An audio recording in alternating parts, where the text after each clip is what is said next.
আসসালামু আলাইকুম, স্বাগত জানাচ্ছি টিভির দুপুরের সংবাদে। আপনাদের সঙ্গে রয়েছি আমি হাবিবা আফরোজ। শিক্ষাবর্ষের এক মাস শেষ হলেও এখনো অর্ধেক শিক্ষার্থীর হাতে পাঠ্য বই পৌঁছায়নি। এতে করে প্রাথমিক মাধ্যমিকের শিক্ষা ব্যবস্থায় স্থবিরতা দেখা দিয়েছে।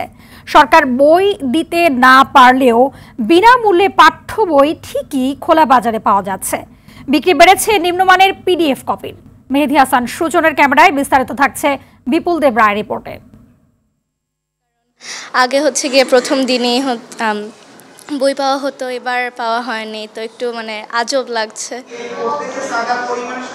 নতুন বইয়ের গন্ধে মাতোয়ারা হয়ে নতুন শিক্ষাবর্ষ শুরুর সুযোগ থেকে এবছর বঞ্চিত হয়েছে শিশুরা।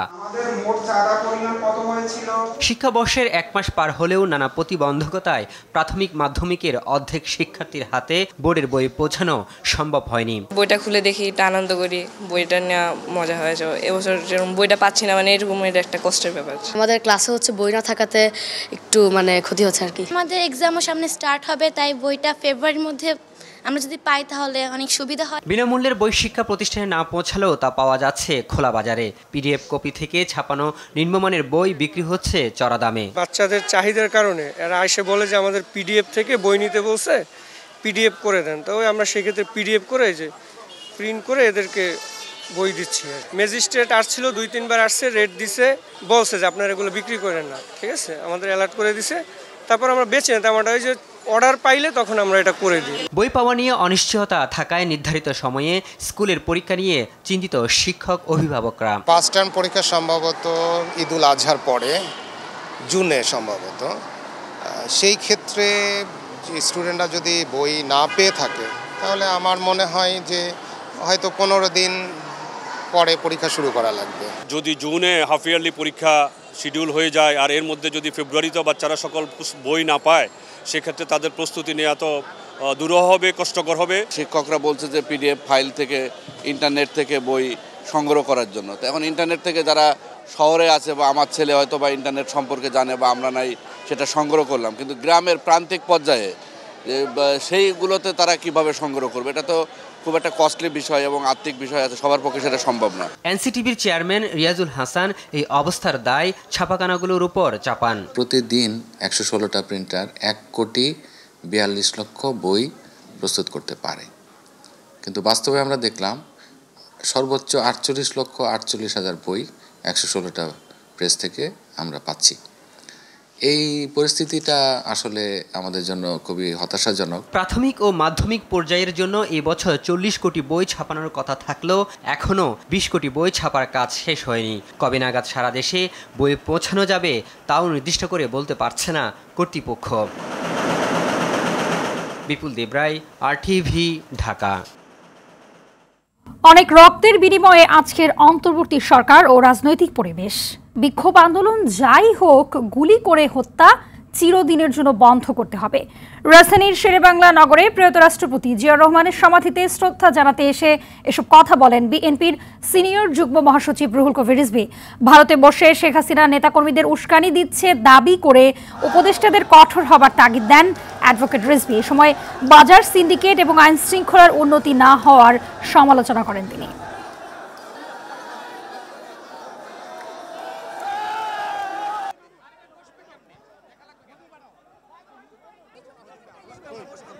চূড়ান্ত পর্যায়ে আমাদেরকে আসতে হবে অবাধ সুষ্ঠু নির্বাচন, বিচার বিভাগের স্বাধীনতা, আইনের শাসন আমাদেরকে নিশ্চিত করতে হবে। আবার শেখ হাসিনা তার বর্বর শাসন ফিরে পাওয়ার জন্য বাংলাদেশের ভেতর উস্কানিমূলক কাজ এবং চক্রান্ত করার জন্য তার নেতাকর্মীদেরকে নির্দেশ দিচ্ছে। দাবি পূরণের আশ্বাসে হাসপাতালে ফিরে গেছেন জুলাই গণঅভ্যুত্থানের আহতরা। রাতে হেডকোয়ার্টারের প্রধান উপদেষ্টার বাসভবন যমুনার সামনে পুনর্বাসন ক্ষতিপূরণের দাবিতে আহতরা অবস্থান নিলে সেখানে বৈষম্য বিরোধী ছাত্র আন্দোলনের আহ্বায়ক হাসনাত আব্দুল্লাহ তাদের আশ্বস্ত করে বলেন, আহতদের দাবি অন্য কোনো সরকার নয়, অন্তর্বর্তী সরকারই পূরণ করবে, তাই হতাশ হওয়ার কারণ নেই। তবে আন্দোলনকারীরা জানান তারা চিকিৎসা ও ক্ষতিপূরণ দেওয়ার ক্ষেত্রে বৈষম্যের শিকার হচ্ছেন। তাইমুর ইসলাম রায়হানের সহায়তায় বাকি বিস্তারিত থাকছে এআর বাদলের রিপোর্টে। রোববার দিনভর চিকিৎসা, পুনর্বাসন ও ক্ষতিপূরণের দাবিতে রাজধানীর আগারগাঁও ও শ্যামলীতে মিরপুর রোডে অবস্থান নিয়ে বিক্ষোভ করেন জুলাই গণ অভ্যুত্থানে আহতরা। এতে সাধারণ মানুষ ভোগান্তিতে পড়েন। সেখানে সরকারের কেউ তাদের সাথে যোগাযোগ না করায় রাতে তারা রাস্তা ছেড়ে প্রধান উপদেষ্টার বাসভবনের দিকে রওনা দেন। হোটেল ইন্টারকন্টিনেন্টালের সামনে পুলিশের বাধার মুখে পড়েন।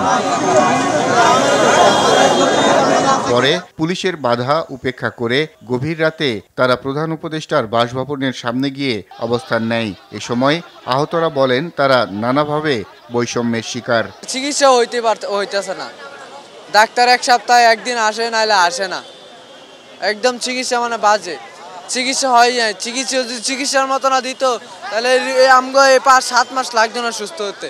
24-এর এই অংশগ্রহণ করে ভুল করেছে কিনা আগে আমার পরিচিতি নিশ্চিত করতে হবে। এই রাষ্ট্রকে আমার স্বীকৃতি প্রদান করতে হবে।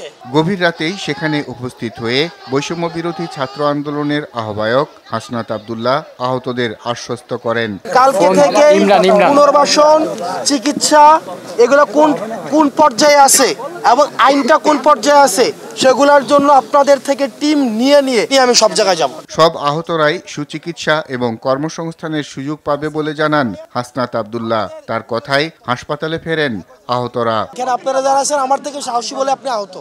আর বাদল, RTV, ঢাকা। রাজধানীর বাড্ডা ও কোতোয়ালি থানায় পৃথক হত্যা এবং হত্যা চেষ্টার মামলায় আওয়ামী লীগ সরকারের সাবেক মন্ত্রী, MP সহ 9 জনকে জিজ্ঞাসাবাদের জন্য নতুন করে 2 দিনের রিমান্ড নেওয়া হয়েছে। সকালে ঢাকার মেট্রোপলিটন ম্যাজিস্ট্রেট আদালতের শুনানি শেষে এই আদেশ দেন। অটোরিকশা চালক হাফিজুল শিকদার হত্যা মামলায় আওয়ামী লীগের যুগ্ম সাধারণ সম্পাদক ডক্টর দীপু মনি, সাবেক আইনমন্ত্রী আনিসুল হক, সালমান F রহমান, ঢাকা উত্তর সিটির সাবেক মেয়র আতিকুল ইসলাম, জুনায়েদ আহমেদ পলক, সাবেক বিচারপতি শামসুদ্দিন চৌধুরী মানিক সহ 7 জনকে 2 দিনের রিমান্ড আদেশ দেন আদালত। একই সাথে বাড্ডা, মিরপুর, কাফরুল ও কদমতলী থানার একাধিক হত্যা মামলায় কামাল মজুমদার, জিয়াউল হাসান সহ 12 জনকে নতুন করে গ্রেপ্তার দেখানো হয়েছে।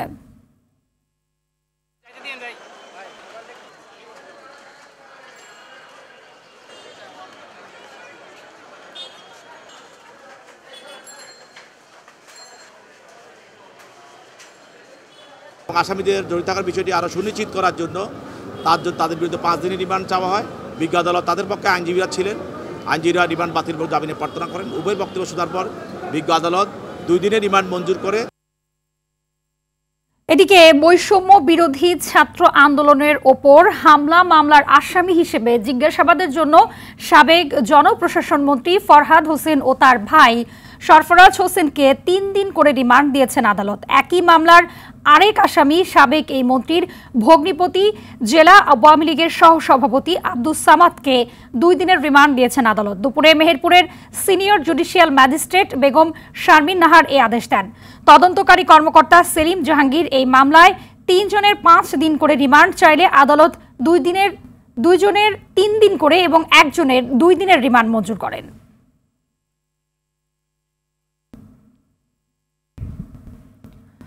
চট্টগ্রামে আইনজীবী সাইফুল ইসলাম আলিফ হত্যা মামলায় গ্রেপ্তার 11 আসামিকে আরও একটি মামলায় গ্রেপ্তার দেখানোর আদেশ দিয়েছেন আদালত। সকাল 9টার দিকে চট্টগ্রাম মেট্রোপলিটন ম্যাজিস্ট্রেট আদালতের হাকিম মোহাম্মদ আবু বকর সিদ্দিক আদেশ দেন। তারা সবাই পুলিশের উপর হামলা ও ভাঙচুরের অভিযোগে এজাহার নামীয় আসামি। এই মামলায় তাদের গ্রেপ্তার দেখানোর আবেদন করলে আদালত তা মঞ্জুর করে তাদের কারাগারে পাঠানোর আদেশ দেন। 26 নভেম্বর চিন্ময় দাসের জামিন নামঞ্জুরকে কেন্দ্র করে তার অনুসারীদের হামলায় নিহত হন চট্টগ্রাম আদালতে আইনজীবী সাইফুল ইসলাম আলিফ।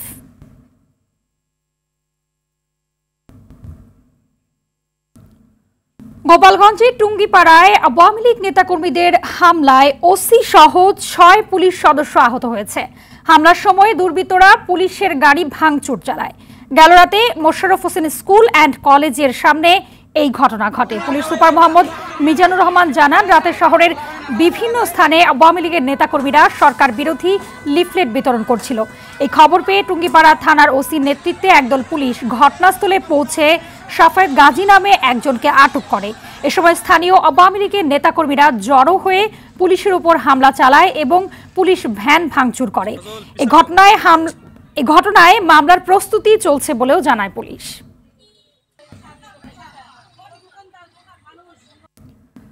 আজ থেকে শুরু হয়েছে বিশ্ব ইজতেমার প্রথম পর্বের দ্বিতীয় ধাপ।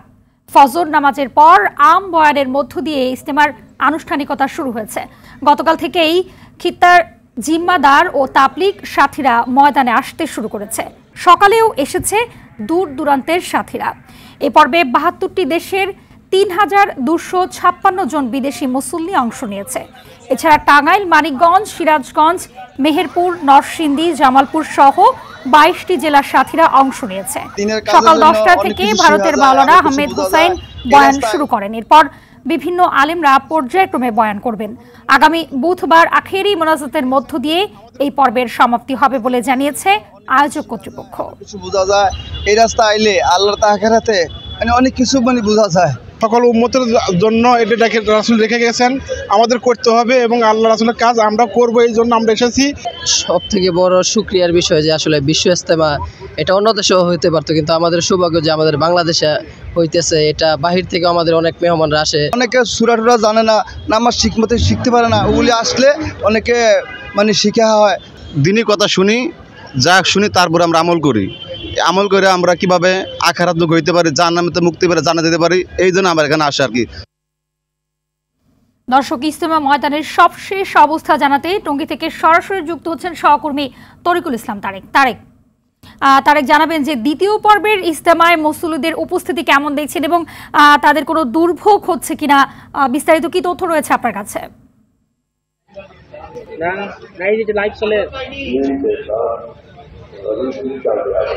হাবিবা, আপনি জানেন যে আজকে থেকে বিশ্ব ইজতেমার প্রথম পর্বের যে দ্বিতীয় ধাপের কার্যক্রম সেটা কিন্তু শুরু হয়েছে। যে যদিও বাদ ফজর আম্বয়ানের মধ্য দিয়ে শুরু হওয়ার কথা থাকলেও কিন্তু তাদের ইজতেমা কর্তৃপক্ষের কিছু বাধ্যবাধকতার কারণে কিন্তু তারা মাশওয়ারা করে সেটি বাদ জোহর নামাজের পরের থেকে কিন্তু তারা বয়ান শুরু করেছে এবং এখন কিন্তু চলমান রয়েছে। আর যদি উপস্থিতির বিষয়টা বলি, যেহেতু এই ইজতেমাকে দুই ভাগে বিভক্ত করা হয়েছে, প্রথম পর্বের যে দুইটি ধাপ করা হয়েছে, সে প্রথম পর্বে কিন্তু ৪৩টি জেলার বিভিন্ন মুসল্লিরা এসেছে এবং ৪১টি জেলার মুসল্লিরা এসেছে।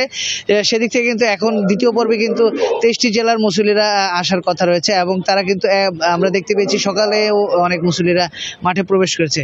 এখন যেহেতু অনেক অধিকাংশ জেলাগুলো প্রথম পর্বে চলে এসেছে, সেদিক থেকে দ্বিতীয় পর্বে স্বাভাবিকভাবেই কিন্তু মানুষের চাপ কিছুটা কম রয়েছে এবং খুব স্বাচ্ছন্দ্যে কিন্তু মুসল্লিরা এখানে চলাচল করতে পারছে।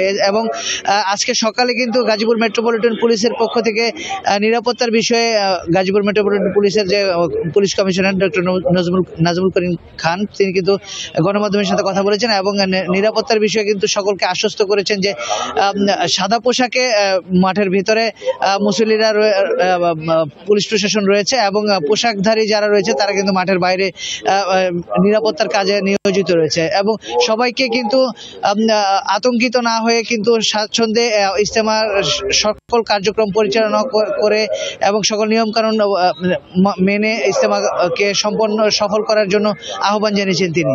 এবং ট্রাফিক বিভাগ বিষয়ে কিন্তু তিনি আরেকটি বিষয় বলেছেন যে এবার যে দ্বিতীয় পর্বে যেহেতু চাপ একটু কম রয়েছে মানুষের, সেদিক থেকে কিন্তু তারা মোনাজাতের সময়ও কিন্তু এই ইজতেমার আশপাশে যেই মহাসড়কগুলো রয়েছে সেখানে ট্রাফিক ব্যবস্থাপনাকে সচল রাখার জন্য তারা কিন্তু সর্বাত্মক কাজ করে যাচ্ছে। এতে করে তিনি আরেকটি বিষয় বিশেষ করে উল্লেখ করেছেন যে এই ট্রাফিক ব্যবস্থাপনা যদি সচল থাকে তাহলে কিন্তু ফুটপাথগুলো দখল করতে পারে না হকাররা। সেদিক থেকে কিন্তু ইজতেমাকে সফল করার জন্য তারা সার্বিকভাবে প্রস্তুতি গ্রহণ করে রেখেছে। তো এই ছিল আমার কাছে সর্বশেষ তথ্য। হাবিবা, ধন্যবাদ আপনাকে। টঙ্গীর ইজতেমা ময়দান থেকে প্রস্তুতির খবর জানাচ্ছিলেন সহকর্মী তরিকুল ইসলাম তারেক। হিন্দু ধর্মাবলম্বীদের অন্যতম ধর্মীয় পার্বণ সরস্বতী পূজা আজ। আরাধনা হচ্ছে বিদ্যা দেবী সরস্বতীর। ভক্তদের বিশ্বাস দেবী বাহন রাজ হংসের পিঠে চেপে অনুসারীদের মধ্যে বিদ্যা কলা বাণী ছড়িয়ে দিতে আসেন ধরণীতে। সকালে নানা আচারে প্রতিমা স্থাপন করেন পুণ্যার্থীরা। পুষ্পাঞ্জলির মধ্য দিয়ে দিনের আনুষ্ঠানিকতা শুরু হয়। রমনা ঢাকা বিশ্ববিদ্যালয়ের জগন্নাথ হল সহ রাজধানীর বিভিন্ন শিক্ষা প্রতিষ্ঠানে উদযাপন হচ্ছে সরস্বতী দেবীর পূজা। সাদিয়া কানেজের রিপোর্টে এরই বিস্তারিত। শ্বেত রাজহংসের পিঠে চেপে ভক্তদের কাছে ধরা দিলেন জ্ঞানের দেবী জাহ্নবী। জ্ঞান লাভের আশায় সরস্বতীর বন্দনায় মন্ত্রপাঠ, ঢাকঢোল, কাসরের বাদ্য, শঙ্খ আর উলুধ্বনিতে মুখর হয়ে ওঠে জগন্নাথ হল প্রাঙ্গণ। ঢাকা বিশ্ববিদ্যালয়ের শিক্ষার্থীদের আয়োজনে বিভিন্ন বিভাগের আলাদা আলাদা মণ্ডপে পূজা হলেও চারুকলা অনুষদের প্রতিমা ঘিরেই এই মহোৎসবের বিশেষ আকর্ষণ। হিন্দু ধর্মাবলম্বীরা বিশ্বাস করেন দেবীর তুষ্টিতেই বিদ্যা ও বুদ্ধিতে সমৃদ্ধ হবেন সবাই।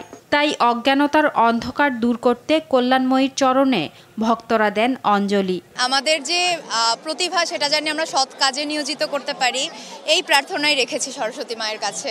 আরাধ্য দেবীর কাছে আমাদের যে নিবেদন আছে সেই নিবেদনের মাধ্যমে আমরা আমাদের যে আকাঙ্ক্ষা সেটা জানাই। ভবিষ্যৎটা তো আমাদের উপরে, আমাদের প্রজন্মের হাতে, যেন আমরা এই শিক্ষা ব্যবস্থাটাকে আরো ভালোভাবে উন্নত করতে পারি। সরস্বতী বিদ্যার দেবী, আর তাই এদিন সবাই, বিশেষ করে শিক্ষার্থীরা, দেবীর কাছে জ্ঞান প্রার্থনা করেন। ছোটদের দেয়া হলো হাতে খড়ি। বিবেক দিয়ে মন থেকে একটু ভালো কিছু ভাবতে শেখে, এটাই যাতে সবাই সব ধর্মের মানুষজনই এখানে যাতে খুব ভালোভাবে থাকে, এটাই চাওয়া। এত জনের যে আনন্দ, সবার যে প্রাণের মিলন, এটা আসলে খুবই আনন্দদায়ক এবং মার কাছে আমরা সবাই প্রার্থনা করছি সরস্বতীর আশীর্বাদ পুষ্ট হয়ে সব বাধা পেরিয়ে একটি উন্নত দেশ গড়তে সবাই একসঙ্গে কাজ করবেন, এমন প্রত্যাশা ভক্তদের। সাদিয়া কানিজ, RTV, ঢাকা। এদিকে হিন্দু ধর্মাবলম্বীদের সরস্বতী পুজো উপলক্ষে শুভেচ্ছা জানিয়েছেন রাষ্ট্রপতি মোহাম্মদ শাহাবুদ্দিন ও প্রধান উপদেষ্টা ডক্টর মোহাম্মদ ইউনূস। আলাদা বাণীতে তারা শুভেচ্ছা জানিয়ে পূজার সফলতা কামনা করেন। রাষ্ট্রপতি তার বাণীতে অসাম্প্রদায়িক, কল্যাণকর ও উন্নত সমাজ গঠনে দেশের মানুষকে এগিয়ে আসার আহ্বান জানান। অর্জিত জ্ঞানকে মানুষের সেবায় কাজে লাগানোর উপর জোর দিয়ে জ্ঞানভিত্তিক, সৌহার্দ্যপূর্ণ ও বৈষম্যমুক্ত দেশ নির্মাণের প্রত্যাশা ব্যক্ত করেন প্রধান উপদেষ্টা ডক্টর মোহাম্মদ ইউনূস।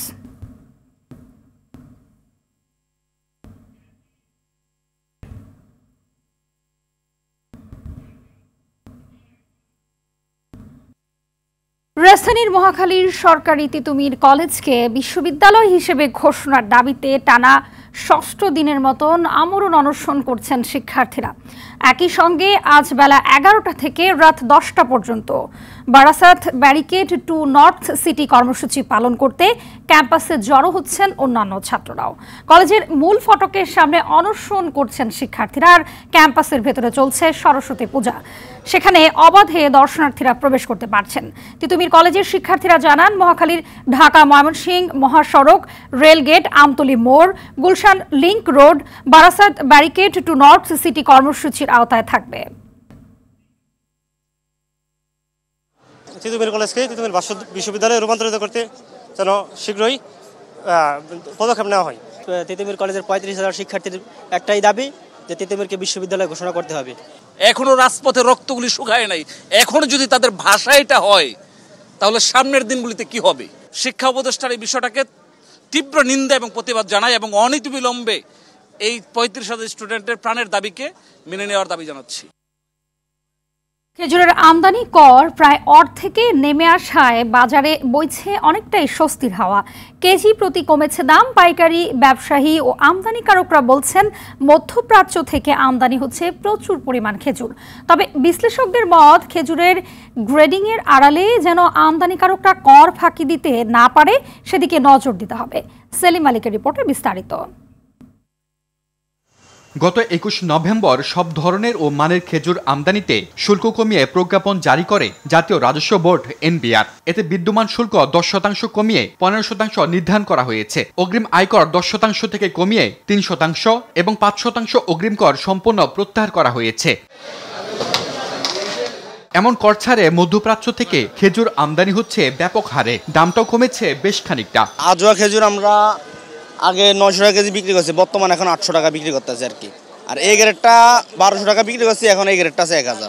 খুরমা খেজুর বিক্রি করছে আপনার 250 টাকা, এখন 230 টাকা এরকম বিক্রি করতেছে। সাধারণ মানুষের নাগালের বাইরেও আছে এখনো। রাজধানীর বাদামতলের পাইকারি বাজারে 3 কেজির আজোয়া খেজুরে প্রায় 1,500 টাকা কমে বিক্রি হচ্ছে 3,000 টাকায়। একই হারে কমেছে মাবরুম, কালমি, শুক্কারি সহ প্রায় সব ধরনের খেজুরের দাম। কলমি আছে যেটা 5 কেজি, এটা আগে 4000 বিক্রি করছি, এখন 3200 বিক্রি করি। খেজুর আছে জাহাজে পড়ছে, কেউ নামাইতেছে, কেউ মানে ভরবে, এরকম ভাবে আছে লাইনে অনেক খেজুর আছে। আমদানিকারকরা বলছেন গতবারের মতো এবার খেজুর আমদানিতে এলসি খুলতে সমস্যা হচ্ছে না, রমজানের দাম আরো কমতে পারে। গতবারে যে কন্টেনারটা আমি 45 লাখ টাকা ডিউটি দিয়েছি, এই বছর সেটা 25 লাখ টাকার ভিতরে 15% খেজুর উপরে ভ্যাট আছে।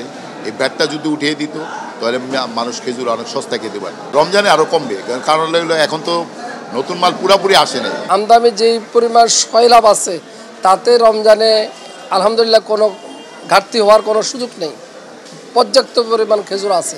তবে বিশ্লেষকদের মত, গ্রেডিং কারসাজির মাধ্যমে আমদানিকারকদের কর ফাঁকির বিষয়টি নজরদারিতে রাখতে হবে।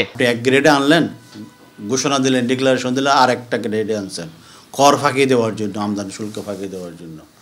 এইগুলো একটু তদারকি করলে আমার মনে হয় যে মানে এই জায়গাতে গ্যাপটা হবে না।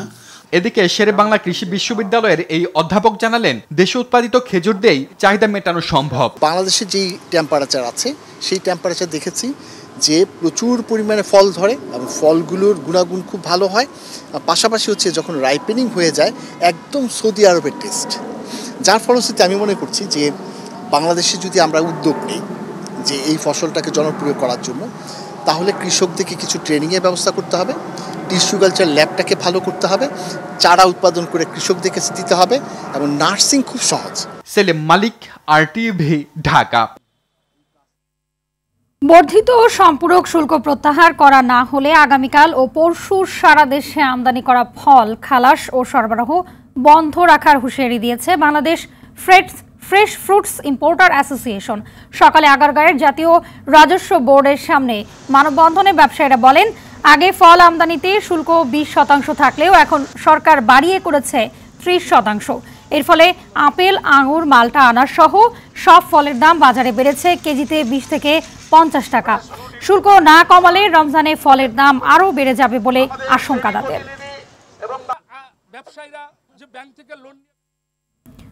রাজধানীর দক্ষিণখানে 8ম শ্রেণীর শিক্ষার্থীকে গণধর্ষণের পর হত্যার ঘটনায় 2 জনকে গ্রেপ্তার করেছে পুলিশ। 30 জানুয়ারি প্রধান আসামি রবিনকে গ্রেপ্তারের পর রাব্বি মৃধা নামে আরেক আসামিকে গ্রেপ্তার করা হয়। তাদের দেয়া তথ্যই হাতিরঝিল থেকে কিশোরীর বস্তাবন্দি মরদেহ উদ্ধার করা হয়। মাহিন আরাফাতের তথ্যে সাকিবুর রহমানের রিপোর্ট। মোবাইল ফোনে রবিনের সাথে পরিচয়, দেখা করার জন্য মহাখালীতে ডেকে নেওয়া হয় 8ম শ্রেণীতে পড়ুয়া শিক্ষার্থীকে। এরপর 5 জন মিলে চলে পাশবিক নির্যাতন ও হত্যা। লাশ গোপনের জন্য বস্তায় করে ফেলা হয় হাতিরঝিলে। সন্ধ্যার পরেও মেয়ে বাসায় না ফেরায় দক্ষিণখান থানায় সাধারণ ডায়েরি করে পরিবার। তথ্য প্রযুক্তি ব্যবহার করে প্রধান আসামি সহ 2 জনকে গ্রেফতার করে পুলিশ। সম্পূর্ণ ঘটনাটা ব্যাখ্যা করে তার 5 জন মিলে কিভাবে তাকে ধর্ষণ করে অত্যন্ত পাশবিক নির্মমভাবে হত্যা করে সেই হত্যাকাণ্ডের বর্ণনা তারা দেয়। পুলিশ জানায় বাকি আসামিকে ধরতে অভিযান চলছে। সে মাঝে মাঝেই ট্র্যাপে ফেলে বেঁধে নিয়ে আসতো এবং তাদের সঙ্গে সে শারীরিক সম্পর্ক স্থাপন করতো। এই ধরনের একটা গ্রুপই সে অ্যারেঞ্জ করেন। এদিকে রাজধানীতে ইতালির নাগরিককে ছিনতাইয়ের ঘটনায় জড়িতদের আটক করেছে পুলিশ। খোয়া যাওয়া মালামাল উদ্ধার করা হয়। উবার মোটর ভাড়া করেন এবং সেই উবার চালকই তাকে পথভ্রষ্ট করে এখানে সেখানে নিয়ে যায় এবং তারই যে সহযোগীর মাধ্যমে মেট্রো রেলের নিচে গিয়ে তাকে প্রথমে আঘাত করে এবং তাকে ভয়ভীতি দেখায়। তার যত মালামাল আছে সমস্ত কিছুই তারা ছিনতাই করে নিয়ে যায়। এছাড়াও তুরাগে শাহরিয়ার শুভকে হত্যার ঘটনায় 1 আসামিকে গ্রেফতার করে আইনশৃঙ্খলা বাহিনী। সাকিবুর রহমান, আরটিভি, ঢাকা। ইতালি যাওয়ার পথে লিবিয়া উপকূলে মারা যাওয়া 23 জনের লাশ দাফন করা হয়েছে। নিহতদের সবাই বাংলাদেশি নাগরিক বলে ধারণা করা হলেও কোনো পরিচয়পত্র না থাকায় শনাক্ত করা যায়নি। রোববার রাতে ফেসবুক লাইভে এসে লিবিয়ায় নিযুক্ত বাংলাদেশের রাষ্ট্রদূত মেজর জেনারেল আবুল হাসনাত মোহাম্মদ খায়রুল ইসলাম জানান, লিবিয়ার পূর্বাঞ্চলীয় এলাকা থেকে 25 জানুয়ারি রাতে 56 জন অভিবাসী নিয়ে একটি নৌকা সাগর পথে ইতালি রওনা হয়। সেদিন রাতেই নৌকাটি দুর্ঘটনার কবলে পড়ে। এরপর 30 জানুয়ারি লিবিয়ার পূর্বাঞ্চলীয় উপকূলে বেগ্রা নামক এলাকায় লাশগুলো ভেসে আসতে থাকে। এখন পর্যন্ত 23টি লাশ উদ্ধার করা হয়েছে। নৌকাডুবির ঘটনায় এখনও নিখোঁজ রয়েছেন অন্তত 31 জন। এদিকে ইতালির কথা বলে লিবিয়ায় নিয়ে ফরিদপুরের 2 যুবককে গুলি করে হত্যার অভিযোগ উঠেছে। ভুক্তভোগী পরিবারের অভিযোগ, লিবিয়ায় সাগর পাড়ে নিয়ে গুলি করে লাশ গুম করেছে দালাল চক্র। এই ঘটনার পর দালাল চক্র পলাতক থাকলেও নিহতের গ্রামের বাড়িতে চলছে শোকের মাতম। দালালদের শাস্তি ও সন্তানের মরদেহ ফেরতের দাবি পরিবার সহ স্বজনদের। ফরিদপুর থেকে জাকির হোসেনের পাঠানো প্রতিবেদন জানাচ্ছেন রেজওয়ান শরীফ।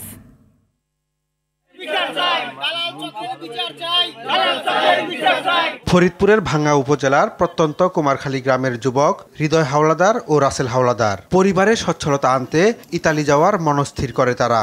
পরে বাড়ি জমি বন্ধক ও স্বর্ণালংকার বিক্রি করে একই গ্রামের দালাল আনোয়ার মাতাব্বরের হাতে 32 লাখ টাকা তুলে দেয় পরিবার।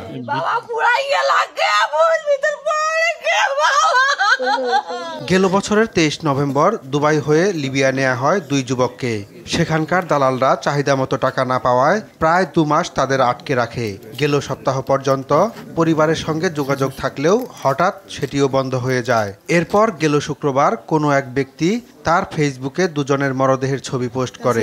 টাকা জমা দিছি, সে হলো একটা ষড়যন্ত্র করে আমার ভাইরে মারছে, আমরা তার বিচার চাই। যখন টাইম ওভার হয়ে গেছে তখন আমরা ভীতি হয়ে গেছে, ছেলে গেল কই। এরপর দালাল আনোয়ারের মাধ্যমে তাদের মৃত্যুর খবর নিশ্চিত হলে গ্রাম জুড়ে নেমে আসে শোকের ছায়া। স্বজনদের আহাজারিতে ভারী হয়ে ওঠে চারিপাশ। ভিআইপি গাড়িতে নেছে এবং কি রুমে থেকে ব্ল্যাকমেইল করিয়ে নিয়ে ওদের হলো কোনো গেম টেম দানে ওকে দূরে নিয়ে মাইরে ফেলাই দিয়েছে। এটাকে সুষ্ঠু তদন্ত করে একটা বিচার করবে, যাতে দৃষ্টিমূলক যারা আছে তারা সেই আইনের আওতায় আসে। অভিযোগ পেলে দোষীদের বিরুদ্ধে আইনগত ব্যবস্থা নেওয়ার আশ্বাস দিলেন থানার ভারপ্রাপ্ত কর্মকর্তা। লিবিয়া থেকে নেওয়ার পথে গুলিবিদ্ধ হয়ে মারা যায়। এ বিষয়ে আমার কাছে এখন পর্যন্ত কেউ কোনো অভিযোগ দেয়নি। অভিযোগ দায়ের করলে আমি আইনগত ব্যবস্থা নেব। সম্পদ ও জীবন নেয়া দালালদের বিরুদ্ধে কঠোর ব্যবস্থা নেয়ার দাবি স্থানীয়দের। রেজওয়ান শরীফ, RTV। দুপুরের সংবাদ এ পর্যন্তই। জেলা সংবাদ বিকেল 4:05টায় দেখার আমন্ত্রণ রইল। ধন্যবাদ সবাইকে।